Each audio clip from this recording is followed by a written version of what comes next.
Semoga saya dimaafkan oleh Gus Baha dan diampuni oleh Allah bahwa saya telah mengatur beliau, karena betapapun kata beliau aturan prosedural ya harus tetap di bawah taklimu taklim. Tapi karena saya bukan moderator amatir ya,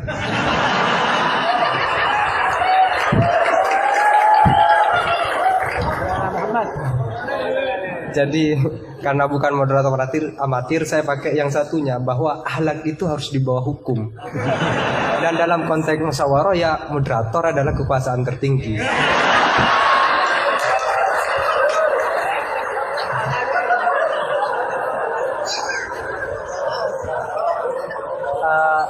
Tapi sekedar nambah cerita itu Gus, di Madura ada seorang yang Alhamdulillah. Ada orang Madura sudah haji, sebelum nyampe di rumahnya dia pesan ke tetangganya yang kebetulan waktu itu sudah mondok, tolong aku dibuatin semacam banner yang ada ayat atau hadisnya, tetapi jangan yang sudah ekstrim lah. Aku suka yang ekstrim. Jangan misalnya al-hajjul mabrur laisa jazauhu ilal jannah, itu aku tahu sudah. Terus jangan juga walillahi ala nasi hijul baiti, itu jangan, sudah sering. Aku carikan ayat atau hadis yang tidak populer. Akhirnya santrinya itu mikir, buka Al-Quran dengan pemahaman yang ekstrim. Akhirnya langsung dia temukan ayat, dan itu dipajang besar-besar di pintu gerbang. Ayatnya adalah Waman hajjal baita awi tamaro fala junaha, maka tidak ada dosa. Nah, ini termasuk salah satu memahami ayat Al-Quran yang ekstrim. Gobloknya yang ekstrim. Ya, kepada penanya kedua, saran saya adalah tolong menggunakan bahasa yang singkat. Terus yang kedua, juga jangan takut dengan kata-kata intimidasi dari Gus Baha ya. Karena menurut Dale Carnegie itu narasumber yang baik adalah yang mengintimidasi audiennya. Itu adalah salah satu ciri narasumber yang baik. Dale Carnegie mengatakan begitu. Gus nonton saya, beliau mungkin baca Dale Carnegie. Tapi kalau beliau tahu Dale Carnegie ya.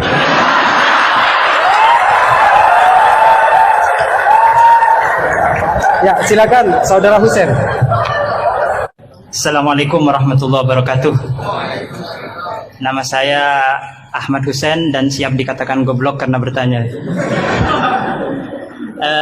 Gus Baha ini berapa bulan yang lalu diangkat sebagai Rois Suriah PBNU, dan itu tidak melalui proses kaderisasi, melalui ranting, MWC dan seterusnya.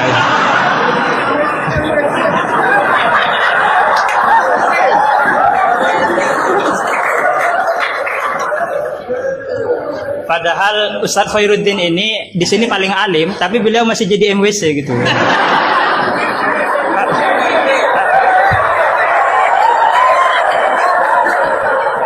Berangkat dari Gus Baha sebagai Rois Suriah, saya ingin bertanya tentang ke-NU-an yang telah dirumuskan oleh Ki Hadratus Syekh Hasyim Asy'ari. Karena beliau kalau misalnya nanti tidak bisa menjawab berarti diragukan ke Rois Suriahannya.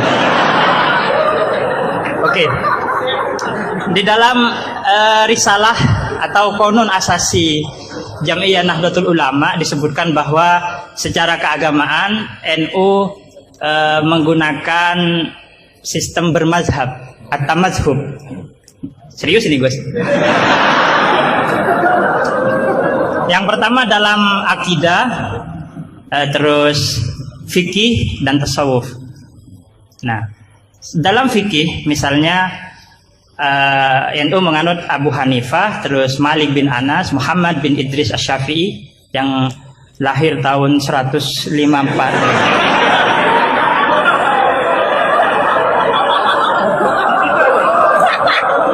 Wafatnya tahun 205. Akhirnya berapa? 154. 50. Mungkin kitab saya ditahrif itu Gus. Apa? Umurnya Imam Syafi'i berapa? 63. Oh iya. Ya intinya umurnya pendek. Lahirnya total berapa? 50, pokok 50 lah. 140 Iya, 204. Kalau Al-Ghazali wafat 505. Nah, iya. Iya, pertanyaannya gini, Gus. Pertanyaannya gini, bahwa sistem bermadhab NU itu yang pertama adalah Al-Quran, As-Sunnah, Ijma' dan Qiyas. Sementara dalam aspek lain, NU menganut madhab Abu Hanifah, Malik bin Anas, yang mana salah satu masodirul ahkamnya adalah misalnya Abu Hanifah menggunakan istihsan, Imam Malik menggunakan amalu ahlil Madinah. Nah, ini seperti ada kontradiksi atau kontradiksi interminus istilahnya itu. Di satu sisi pakai kias, tapi di sisi yang lain kok menerima istihsan gitu, menerima amalu ahlul Madinah. Padahal dalam sistem beragama NU itu landasan keagamaannya adalah Al-Quran, As-Sunnah, Ijma' dan Qiyas. Tapi di dalam ruang lingkup yang lebih dalam bermadhab Abu Hanifah, itu Abu Hanifah menggunakan istihsan. Ini perlu ditambah rumusan Ahlus Sunnah wal Jamaah, atau saya yang salah memahami gitu. Jadi yang dimaksud Qiyas di situ apa, Gus? Kalau misalnya Qiyas hamlu maklumin ala maklumin sebagaimana dalam Goya halaman berapa itu? Terima kasih. Jadi yang dimaksud Qiyas dalam rumusan Ahlus Sunnah wal Jamaah itu gimana? Karena masih ada istihsan gitu kan, ada kontradiksi gitu. Kok Qiyas diterima, istihsan juga diterima gitu. Terima kasih. Semoga Gus paham ya. Ini semoga yang nular itu bukan hanya GR-nya ya, tapi juga ilmunya beliau semoga nular. Amin. Saya persilahkan kepada Kiai. Enggak dijawab, gurunya aja cukup. Ini sama Abdul Wahid. Yang ini Husain. Tapi enggak cucunya Nabi yang Husain.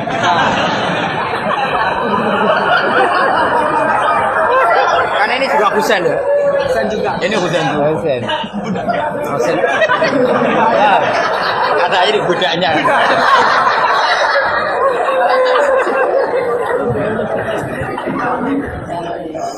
Ini yang jelas ini hari ini benar-benar kacau. Kacau sekacau-kacaunya. Ustadznya bingung, santrinya sudah bingung, sombong lagi.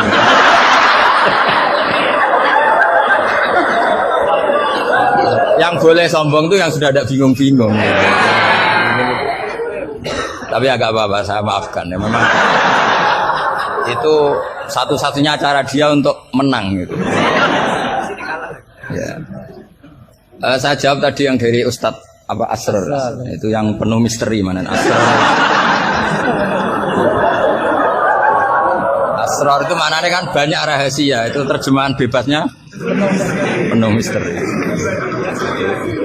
Nggak tahu punya misteri apa tadi. Tadi tanya gimana yang tentang khilaf sama apa? Sama nanya ulang, coba ulang. Apa? Begini ya, kitab Sajaratul Ma'arif tadi kutipan Anda tak luruskan. Itu tagnya di Sajaratul Ma'arif saya hafal. Judulnya itu La Yutrakul Haqqu li Ahdilil Batil. Iya enggak? Itu mesti persis begitu. Yang kamu tadi pasti tidak persis. Saya ini hafal Quran, jadi ingatan saya normal.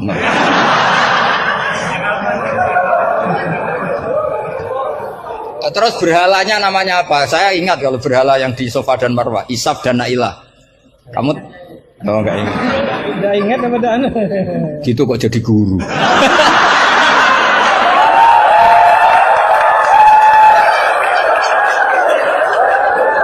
Bisa.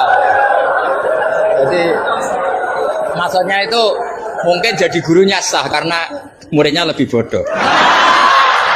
Tapi yang nggak sah itu gini loh. Wong kelas gitu kok melawan saya itu loh. Itu sangat nggak sah ya. Jadi ibaratkan saya ini sudah tisen dilawan Elias Pikal, bisa mati. Bisa mati.